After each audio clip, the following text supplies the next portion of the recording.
Look, let's get straight to the point. Alton Towers is trying to sell their roller coasters to you.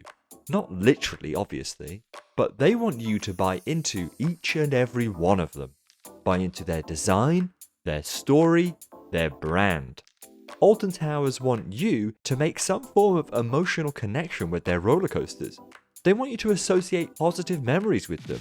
They want you to remember them. The question is, why? Why on earth would they want you to connect with a lump of steel? Money. It's always money.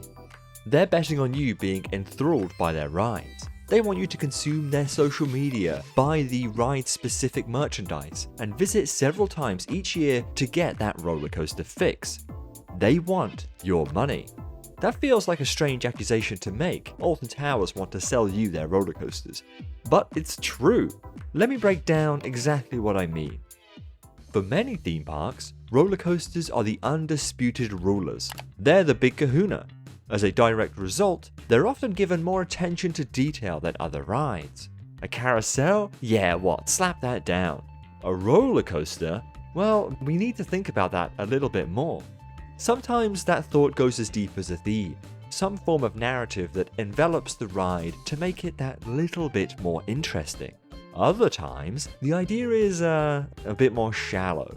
Instead of a full story, let's give it a loose visual style, a vague vibe described partially by a nice looking graphic. Both cases can often materialize in roller coaster logos. Now, this is a fascinating topic. Some theme parks around the world really dabble in roller coaster logos. Others just don't. Cedar Point, the roller coaster capital of the USA, absolutely loves ride logos. We've got the cool vibe of Maverick, the futuristic Millennium Force, and even the menacing Raptor. This phenomenon isn't just local to Cedar Point. Lots of other amusement parks and theme parks across the world love their roller coaster logos too. Why? Well, because you can build a huge version of the logo as the entrance sign and then call it a day. Your story and the theming are nearly entirely encapsulated in the ride's entrance sign. Simple. Roller coaster logos are not designed equal, however. Most display the ride's name in fancy typography on a fancy background. They're cool logos, but they aren't as memorable as McDonald's, Google, or Nike.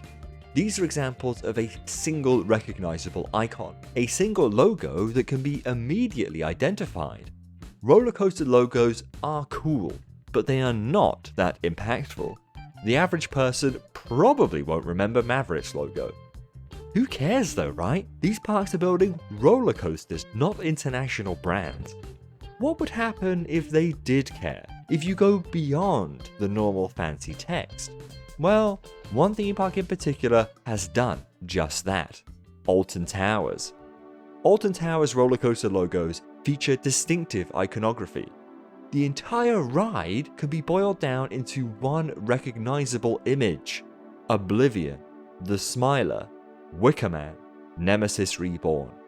With these logos, Alton Towers is trying to create a brand, some form of visual identity that distinguishes itself from others in the industry. Perhaps the most iconic example of this at the park is the Smiler. The logo incorporates the ride's twisty nature, thanks to its 14 loops and inversions, but also reflects the Smiler's weird and slightly twisted theme. Guests are said to be brainwashed into becoming smiling advocates after just one ride. In the roller coaster sphere, the Smiler is one of the most recognizable roller coaster themes out there. Its brand is distinctive and weird, yet simple. It holds the records for the most inversions on any one roller coaster, yet is arguably more iconic for its design and its brand. There's a hell of a lot of roller coasters out there, but there's only one Smiler. The same goes for Alton Towers' other rides too. The logo resembles the ride. Oblivion's logo represents its main vertical drop, the first of its kind in the world. Wicker Man's symbolizes the huge wooden effigy that catches on fire as guests hurtle through it. And Nemesis? Well, we'll get to that one later. Once you have a brand, you can begin to expand it. Use your brand to create a visual identity, give it some life with a soundtrack, and repeatedly use your iconography everywhere. By everywhere, I of course mean merchandise. With a unique and effective logo, the opportunities are endless. Create branded t-shirts, backpacks, mugs, caps, and so much more. Because the logo isn't usually visually horrific, some of the merch is actually palatable, maybe even a bit stylish. By doing this, you allow people to become brand ambassadors. If they like the ride, they buy the merch, wear the merch, and ultimately spread the logo. There are a lot of people who visit Alton Towers with Alton Towers related merchandise. I'm talking Smiler hoodies, Wicker Man t-shirts, and even Nemesis Reborn umbrellas. People buy the merch because the branding is good. The merch then reinforces the brand at the park, causing others to buy into it too. It's an endless money-making cycle, an echo chamber of roller coaster adoration. At this point, I know what you're thinking. Mr. Coasterbot, other theme parks have branded roller coasters too. Just like at Disney and Universal, have you not seen Tron or Guardians of the Galaxy or even Hagrid's Magical Creature Motorbike Adventure?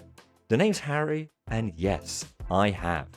You are 100% right, random individual. Theme parks have been using brand recognition for ages. Disney relies on their big ticket names like Star Wars and Frozen to sell tickets. People don't want to ride any old random roller coaster, they want to ride a Guardians of the Galaxy roller coaster. Same for Universal too, just swap the film franchise for Jurassic World instead. Then, immediately after your ride, the park attempts to sell you merchandise about the film franchise from the ride you just rode. This isn't the same as Alton Towers. Disney and Universal currently use their existing intellectual property, their existing IP, to draw people in and make their rides more popular. Alton Towers, on the other hand, attempts to create its own IP, using original stories and concepts. They want their own recognizable brand image, one that will draw in the crowds and sell the merchandise for them.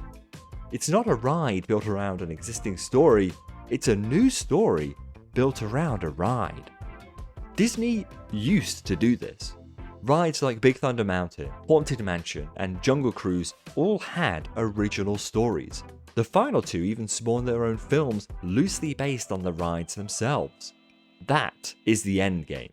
A ride brand so recognizable you could turn it into a whole other form of media. Unfortunately, Disney has seemingly given up on the original in favor of Frozen, Moana, Cars, you name it. Alton Towers, however, they're going full steam ahead. If you could just use someone else's IP and achieve a very similar result, what's the point? Why attempt to make your own? Well, the point is to be unique, to be original, to be something not found anywhere else. Let's look at an example. Nemesis. In 1994, Alton Towers opened a roller coaster that would become not only an icon for the park, but an icon for roller coasters around the world. Nemesis opened as Europe's first inverted roller coaster. For that continent, it was one of a kind. Not only were there few roller coasters like it, there were practically none that took place in a huge hole. Yep, a big hole blasted into the ground that the ride would weave in and out of.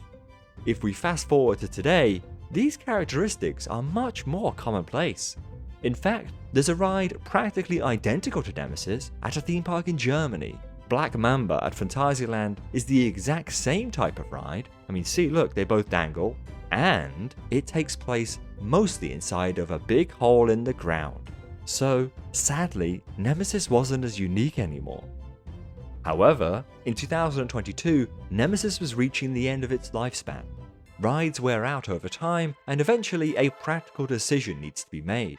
Do you remove the ride and replace it with something new, or do you invest in refurbing or retrofitting your existing ride to keep it around for longer?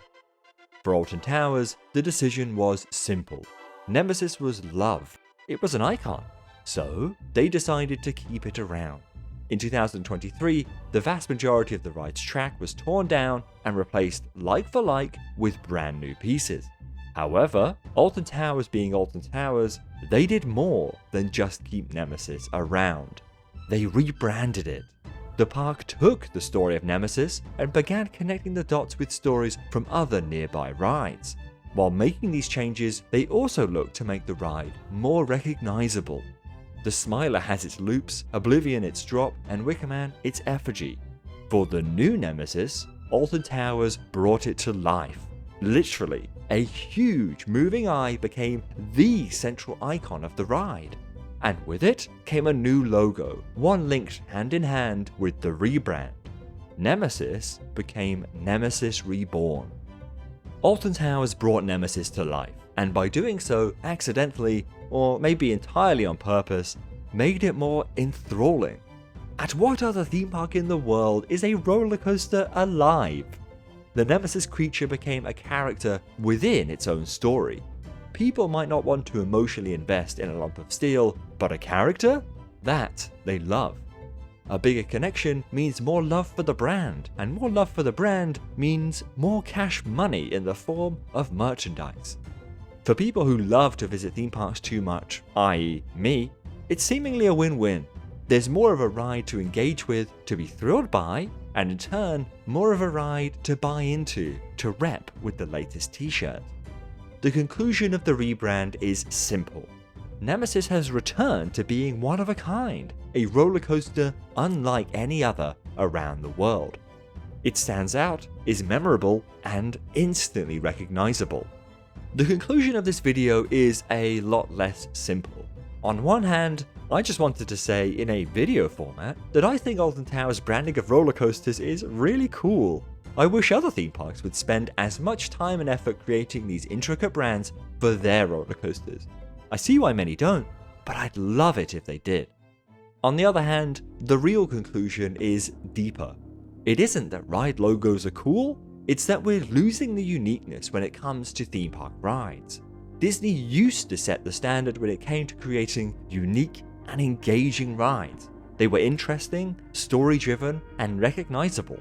Only a handful of theme parks have the budget to create these one-of-a-kind experiences, and Disney is one of them. Just look at Expedition Everest. What other park could pull that off? A roller coaster stuffed inside of a mountain with a Yeti hidden inside. The story is original but familiar, it's recognizable and iconic, and the end result is incredible. Today, Disney and other theme parks around the world are leaning heavily into IP. It's ride after ride themed to the latest popular movie at the time. They're usually neat rides, but they're not often unique stories.